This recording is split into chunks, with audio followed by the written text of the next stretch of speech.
If we round up the numbers, the United States drink about 5 billion bottles of wine every year. It produces, however, only about 3.5 billion bottles. So, obviously, 1.5 billion bottles have to be imported from France and Italy, Argentina, New Zealand, Australia, and the rest of the world. This is the biggest wine market in the universe, so tariffs aren't going to be unnoticed. But how bad is it going to be though? Hello, bonjour, and welcome to your new Bonner Private Wines video, where we learn about wine together weekly, including some wine news stories when something important comes up. And man, this could be really big what we're talking about today. This video is brought to you by the best wine club in America, the Bonner Private Wine Partnership. I'm your host, Julien Michel, Bordeaux-trained French winemaker.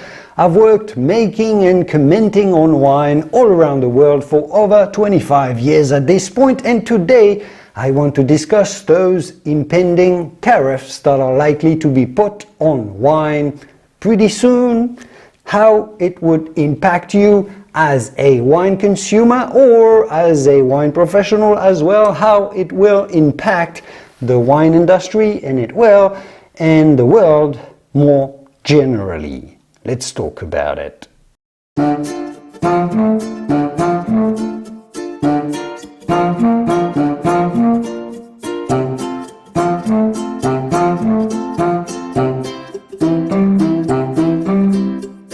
Given the Trump administration's previous imposition of tariffs on various goods, including European wines, of course, as we know, in 2019 and 20, as part of trade disputes with the European Union in particular, notably that was concerning aircraft subsidies, and given things are looking even messier this time around, even though we don't quite know yet what is going to happen or how high tariffs may be, well, there is a tangible concern that wine could once again become a target in future trade negotiations or protectionist policies. Should significant tariffs be imposed again, the consequences would likely ripple through the intricate network of the global wine trade, impacting producers, the wineries, but also, of course, importers and distributors and retailers near you, and ultimately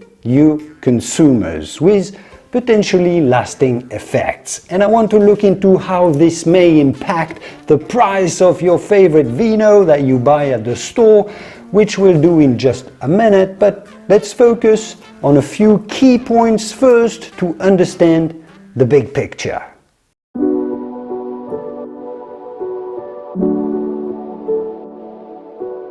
The most immediate impact of new substantial tariffs on imported wine entering the United States would be a significant disruption to established global trade flows. The United States is one of the world's largest and most valuable wine import markets, of course, if not the biggest.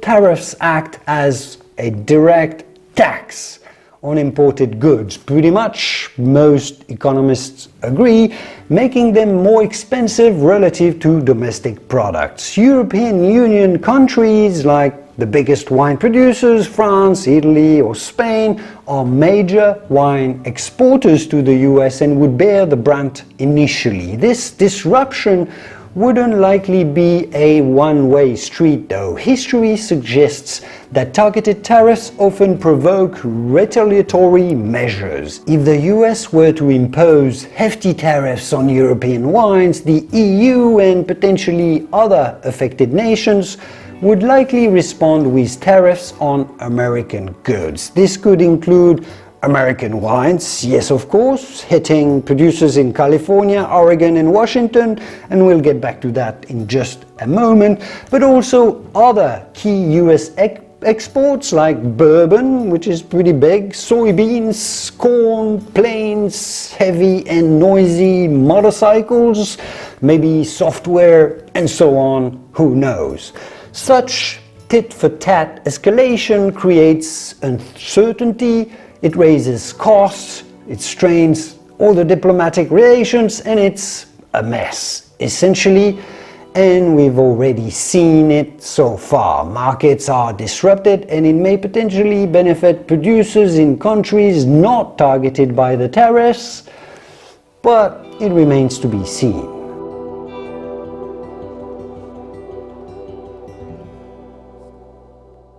Let's talk about wine producers outside the US for now, particularly in Europe. Renewed tariffs would represent a significant threat for them.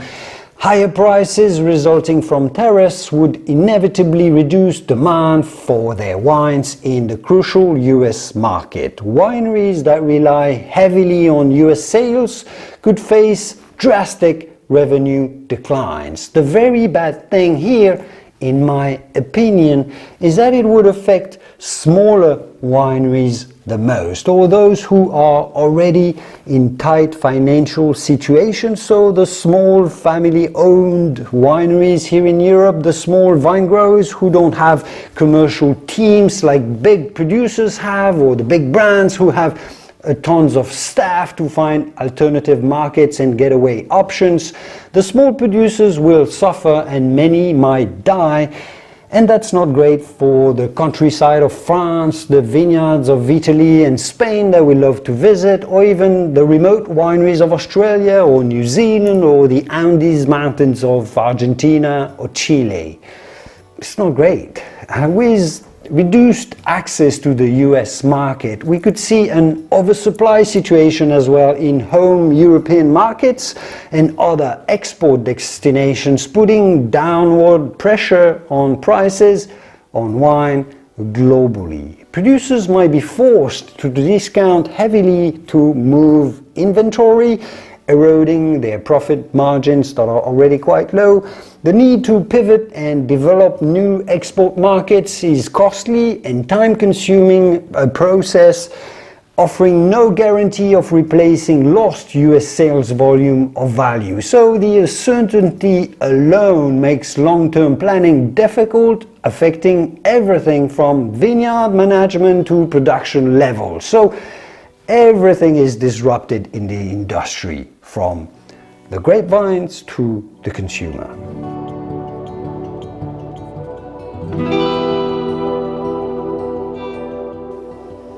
And while intuitively one may think that tariffs on foreign competitors might seem beneficial for domestic producers, the reality is much more complex. US wineries could see a short-term advantage as imported wines become more expensive, potentially leading to increased demand for domestic alternatives, for sure. However, this benefit could be significantly undermined by retaliatory tariffs imposed by other countries on American wines, closing off some vital export markets for American producers. Furthermore, many US wineries rely on imported material, and many have forgotten about this, and you may have too. Have you thought that the best oak wine barrels in the world are imported from France and cannot be made in the US, and many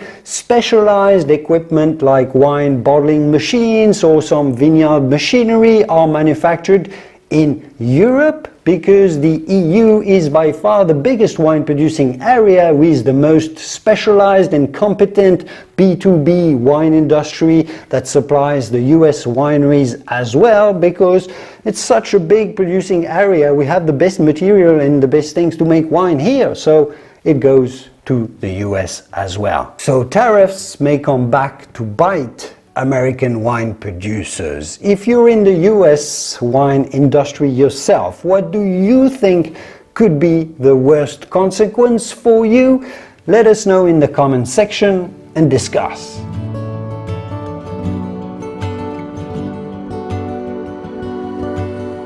You see, the businesses forming the backbone of the US wine import infrastructure, the importers, the distributors, and the retailers, would be directly and severely impacted. The tariffs increase the cost of their goods immediately.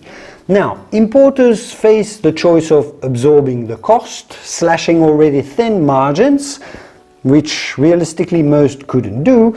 They could pass the cost onto distributors and retailers, who then pass it to consumers, or reducing or eliminating orders from tariff-affected regions or countries. I don't think there's any good option here that makes the US wine industry any stronger. Do you know any?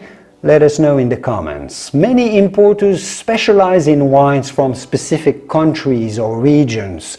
Tariffs could make their entire business model unviable overnight.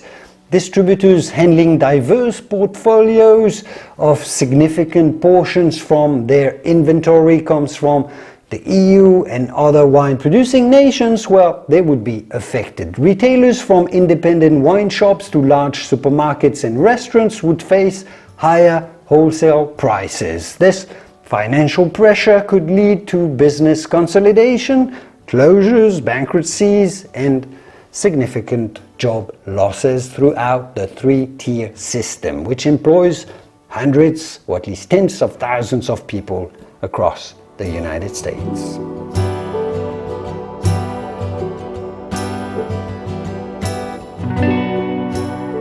And ultimately, the cost of tariffs is largely borne by consumers. They would face higher prices for many imported wines, particularly those from targeted European nations, which are, if we're very honest here, the best in the world, especially the French wines. How can you replace those? This price increase, though, could put previously affordable favorites out of reach for many. Do you like to have an Italian or French or Spanish wine every once in a while?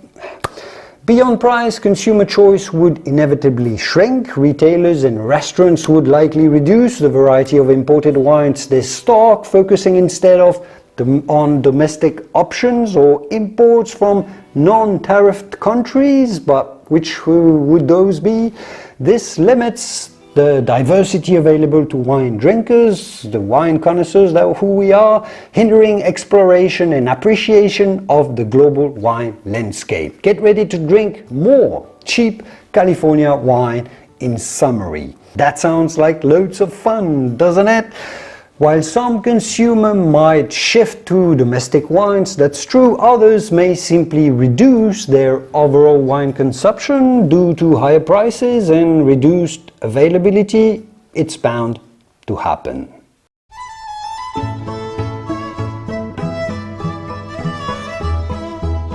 In conclusion, there's no way around it. Important tariffs that could be imposed on wine entering the United States would have serious consequences on the US economy, on the wineries of course, but also on all the retailers everywhere that sell our favorite beverage across the country, and everyone in between, and there's a whole industry here. Also, isn't wine a way to cope with all the other tariffs and all the mess and the uncertainty that we have to live through today? Shouldn't wine be made an exception just because it tastes so good, because it's relatively healthy if you drink it in moderation, not medical advice, and if only that, it helps us relax a little and escape the harsh reality of every day. Don't you think it should definitely be exempt from tariffs?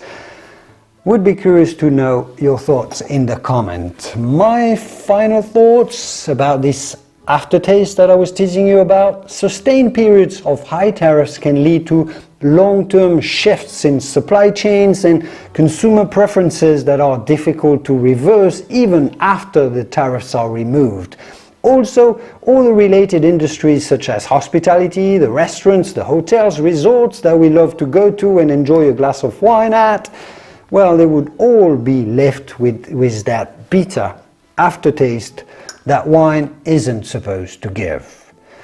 That was it for me today. Give us a like and subscribe if you enjoyed the video, and I will see you soon in the wonderful world of wine. Cheers.